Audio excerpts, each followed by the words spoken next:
Go. So, mga adlaw mga ka-idol. Karon mga ka-idol, ato na sang hisgutan mga ka-idol. Bahin aning gipangutana sa ako mga ka-idol nga kapila ba mga anak ang anay ayha siya ibaligya mga ka-idol.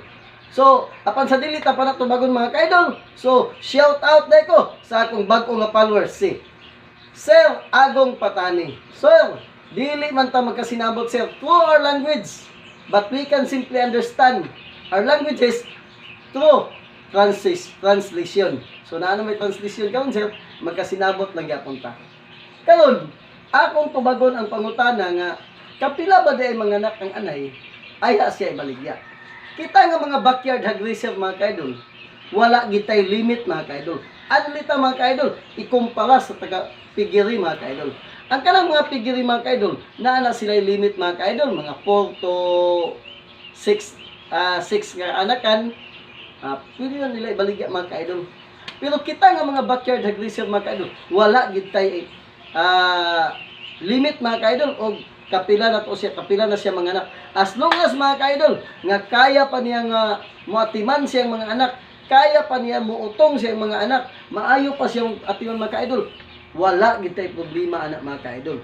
Basta kay ang atong anay mga ka-idol, bisag kapila na siya mga anak mga ka-idol, sakto lang na siya vitamins mga ka-idol, sakto lang na siya sa kaon mga ka-idol, okay pagid kay na siya mga ka-idol. Unsa may timailhan mga ka-idol nga kinahanglan na nato ibaligya ang anay mga ka-idol, kita nga mga backyard aggressive mga ka-idol. Kay nay tayo mga ka-idol nga ibaligya sa ginato atong anay mga ka-idol. Unsa man ang timailhan mga ka-idol? Una, kining atong anay mga ka-idol nga napiang mga ka-idol.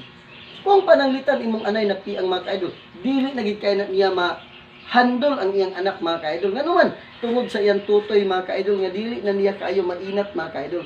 Imbes nga muana siya mga ka-idol, one side lang siya mga ka-idol. Maglisod siya og inat sa iyang isa ka tutoy nga tos ilalo mga ka-idol. Tungod kay sakit man ang iyang tiil nga piang mga ka-idol. Og dili pud siya kabali mga ka-idol, kay sakit man gyapon iyang tiil mga ka-idol.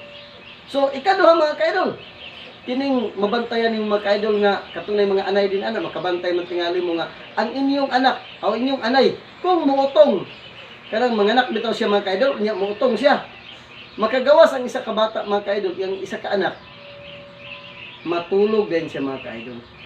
So kana siya mga ka-idol nagpasabot nga tigulang na imong anay mga ka-idol.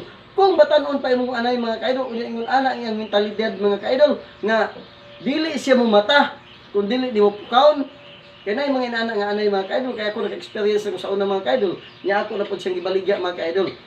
Kaduha gito ka bisis mga ka-idol, ako siyang gibaligya, gumikan anang imong pukaon mga ka-idol, mga anak siya, makagawas ang isa ka baktin mga ka-idol, matulog na dahil siya mga ka-idol, dala na sa iyang katigulangon. So kinahanglan na siya ibaligya mga ka-idol.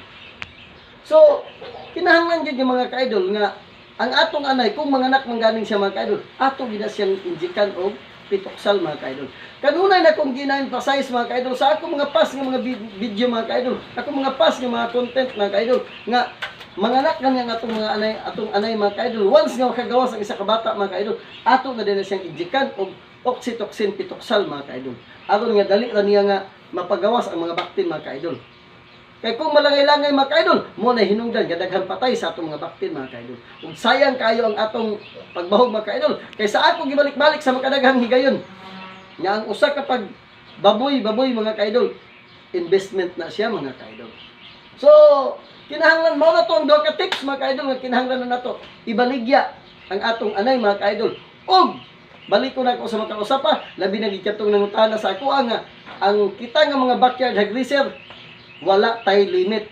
Kita ray magbuot og kapila nato paanako ng atong anay og kanus anato siya ibaligya. So kini na usab ang inyong ka-idol, Jubert Makasmas nga nagaingon, ang kinabuhi sa atong baboy, ang kinabuhi sa atong anay nagagad sa atong pag-atiman niini.